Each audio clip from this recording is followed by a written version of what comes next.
بزرگوں نے ایک عجیب بات فرمائی، آج کون ہے ہم میں سے جو اللہ کی مدد کا طلبگار نہ ہو؟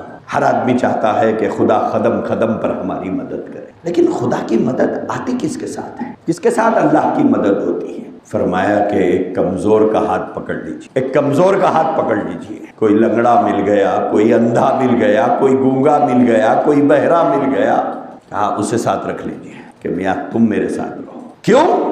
وہ مقدر کا مارا ہوا ہے، اسے اندھا دنیا والوں نے نہیں بنایا، اسے تو اللہ نے بنایا۔ فرمایا کہ اس کو ساتھ رکھو، اس کمزور کو، اس لنگڑے کو، اس لولے کو، اس بہرے کو، اس اندھے کو، اس پریشان حال کو، اس یتیم کو اپنے ساتھ رکھو۔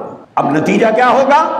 نتیجہ یہ ہوگا مدد اس کے اوپر آئے گی، فائدہ تم اٹھاؤ گے، کیونکہ وہ معذور ہے۔ جیسے کرنٹ چلے جائے تو گرمی لگتی ہے، اب جب گرمی لگتی ہے تو ایک آدمی پنکھا جلتا ہے، آپ بازو بیٹھے ہوئے ہیں، آپ کو ہوا لگے گی نہیں لگے گی؟